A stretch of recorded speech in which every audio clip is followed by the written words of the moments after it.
Hi ನಮಸ್ತೆ ಎಲ್ಲರಿಗೂ welcome to my channel.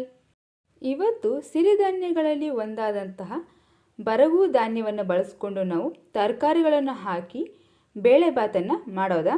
ಇದಕ್ಕೆ ಬೇಕಾಗಿರುವಂಥ ಪದಾರ್ಥಗಳು 1 ಕಪ್ ಬರಗು ಸಿರಿಧಾನ್ಯ ತಗೊಂಡಿದ್ದೀನಿ.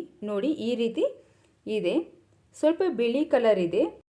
ಈ ರೀತಿಯಾಗಿ ಬರಗು ಧಾನ್ಯ ಎಲ್ಲ ಅಂಗಡಿಗಳಲ್ಲೂ ಕೂಡ ಸಿಗುತ್ತೆ. ಈಗ ಆರೋಗ್ಯಕ್ಕೆ ತುಂಬಾ ಒಳ್ಳೆಯದು. ವಾರಕ್ಕೆ ಒಂದಿನಾದರೂ ಕೂಡ ಸಿರಿಧಾನ್ಯಗಳನ್ನು ಬಳಸೋದ್ರಿಂದ ಆರೋಗ್ಯಕ್ಕೆ ತುಂಬಾ ಒಳ್ಳೆಯದು. ಅರ್ಧ ಕಪ್ ಹಸಿ ಬಟಾಣಿ ತಗೊಂಡಿದ್ದೀನಿ. ಕ್ಯಾರೆಟ್ ಮತ್ತು ಬೀನ್ಸ್ನ ಈ ರೀತಿ ಕಟ್ ಮಾಡಿ ಇಟ್ಕೊಂಡಿದ್ದೀನಿ. 2 ಈರುಳ್ಳಿ, 1 ಟೊಮೊಟೊನ ಬಳಸ್ತಾ ಇದ್ದೀನಿ. 2 ಸ್ಪೂನ್ ಕಡಲೆಕಾಯಿ ಬೀಜ, 4 ಸ್ಪೂನ್ ಅಡುಗೆ ಎಣ್ಣೆ, ರುಚಿಗೆ ತಕ್ಕಷ್ಟು ಹರಳುಪ್ಪನ್ನು ಬಳಸ್ತಾ ಇದ್ದೀನಿ. ಬಿಸಿಬೇಳೆಬಾತ್ ಪುಡಿ 1.5 ಚಮಚ ಬಳಸ್ತಾ ಇದ್ದೀನಿ. ಜೀರಿಗೆ ಮೆಣಸಿನ ಪೌಡರ್ ಅರ್ಧ ಚಮಚ ಬಳಸ್ತಾ ಇದ್ದೀನಿ.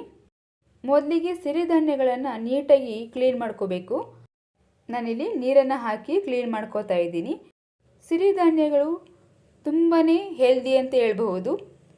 ವಾರಕ್ಕೊಮ್ಮೆ ಈ ರೀತಿ ಬೇರೆ ಬೇರೆ ವೆರೈಟಿಯಾಗಿ ನಾವು ಅಡುಗೆ ಮಾಡ್ಕೊಂಡು ತಿನ್ನೋದ್ರಿಂದ ಫೈಬರ್ ಕಂಟೆಂಟ್ ಕೂಡ ತುಂಬಾ ಸಿಗುತ್ತೆ. ನೋಡಿ ಈ ರೀತಿ ಕ್ಲೀನ್ ಮಾಡ್ಕೊಂಡಿದ್ದೀನಿ. ಈಗ ಸ್ವಲ್ಪ ನೀರು ಹಾಕಿ ನೆನೆ ಹಾಕ್ತಾ ಇದ್ದೀನಿ.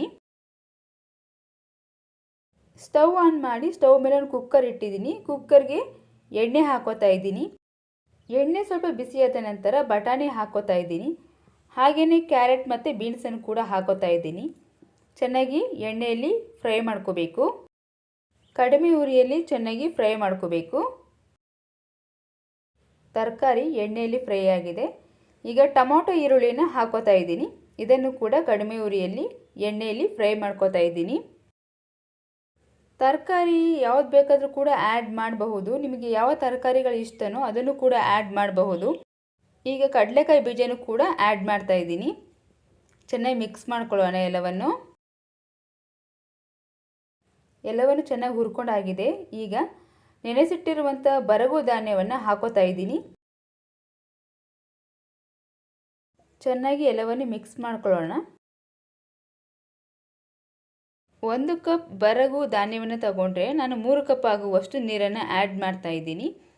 ಹಾಗೆಯೇ ಬಿಸಿಬೇಳೆಬಾತ್ ಪೌಡರ್ನು ಕೂಡ ಹಾಕೋತಾ ಇದ್ದೀನಿ. ಚೆನ್ನಾಗಿ ಮಿಕ್ಸ್ ಮಾಡ್ಕೋತೀನಿ ಎಲ್ಲವನ್ನು. ಬಿಸಿಬೇಳೆಬಾತ್ ಪೌಡರ್ ಇಲ್ಲ ಅಂದರೆ ಸಾಂಬಾರ್ ಪುಡಿ ಅಥವಾ ಅಚ್ಚ ಖಾರ ಪುಡಿ ಕೂಡ ಯೂಸ್ ಮಾಡಬಹುದು. ಮೆಣಸು ಜೀರಿಗೆ ಪೌಡರ್ ಹಾಕೋತಾ ಇದ್ದೀನಿ. ಹಾಗೆಯೇ ರುಚಿಗೆ ತಕ್ಕಷ್ಟು ಹರಳುಪ್ಪನ್ನು ಹಾಕ್ಕೊಂಡು ಚೆನ್ನಾಗಿ ಮಿಕ್ಸ್ ಮಾಡ್ಕೋತಾ ಇದ್ದೀನಿ. ಚೆನ್ನಾಗಿ ಕುದಿ ಬರಬೇಕು. ಕೊತ್ತಂಬರಿ ಸೊಪ್ಪನ್ನು ಕೂಡ ಆ್ಯಡ್ ಮಾಡ್ಕೋತಾ ಇದ್ದೀನಿ. ನೋಡಿ ಫ್ರೆಂಡ್ಸ್, ಚೆನ್ನಾಗಿ ಕುದಿ ಬರ್ತಾ ಇದೆ. ಕುಕ್ಕರ್ ಮುಚ್ಚಳನ ಕ್ಲೋಸ್ ಮಾಡೋಣ. 3 ವಿಜಲ್ ಬರುವ ತನಕ ಚೆನ್ನಾಗಿ ಕೂಗಿಸ್ಕೊಳ್ಳೋಣ.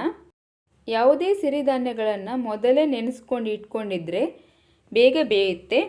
ಕಡಿಮೆ ವಿಜಲ್ ಕೂಗಿಸ್ಕೋಬಹುದು. ನೋಡಿ ಫ್ರೆಂಡ್ಸ್, ತುಂಬ ಚೆನ್ನಾಗಿ ಬೆಂದಿದೆ. ತರಕಾರಿ ಕೂಡ ಚೆನ್ನಾಗಿ ಬೆಂದಿದೆ ಹಾಗೂ ಬರಗು ಧಾನ್ಯ ಕೂಡ ತುಂಬ ಚೆನ್ನಾಗಿ ಬೆಂದಿದೆ. ತುಂಬಾ ಚೆನ್ನಾಗಿದೆ. ಮಕ್ಕಳಿಂದ ದೊಡ್ಡವರ ತನಕ ಎಲ್ಲರೂ ಕೂಡ ಇಷ್ಟಪಟ್ಟು ತಿಂತಾರೆ. ಒಂದು ಪ್ಲೇಟ್ಗೆ ಸರ್ವ್ ಮಾಡ್ಕೊಳ್ಳೋಣ. ತುಂಬ ಆರೋಗ್ಯಕರವಾಗಿರುವಂತಹ ಬರಗು ಧಾನ್ಯದಿಂದ ತರಕಾರಿ ಕೂಡ ಹಾಕಿರುವಂತಹ ಬಿಸಿ ಬಿಸಿಯಾದಂತಹ ರುಚಿಕರವಾದಂತಹ ಆರೋಗ್ಯಕ್ಕೆ ಉತ್ತಮವಾದಂತಹ ಬರಗು ಧಾನ್ಯದಿಂದ ಮಾಡಿರುವ ಬೇಳೆಬಾತ್ ರೆಡಿಯಾಗಿದೆ. ತಿನ್ನಲಿಕ್ಕೂ ಕೂಡ ಸೂಪರ್ ಆಗಿರುತ್ತೆ, ಹೆಲ್ದಿಯಾಗಿ ಕೂಡ ಇರುತ್ತೆ. ನೋಡಿದ್ರಲ್ಲ ಫ್ರೆಂಡ್ಸ್, ಇವತ್ತಿನ ಈ ರೆಸಿಪಿ ನಿಮಗೆಲ್ಲ ಇಷ್ಟ ಆಯಿತು ಅನ್ಕೋತೀನಿ. ಇಷ್ಟ ಆದರೆ ಲೈಕ್ ಮಾಡಿ, ಶೇರ್ ಮಾಡಿ. ಹೆಚ್ಚಿನ ರೆಸಿಪಿಗಳಿಗಾಗಿ ನಮ್ಮ ಚಾನಲನ್ನು ಸಬ್ಸ್ಕ್ರೈಬ್ ಮಾಡಿ. Thank you for watching friends.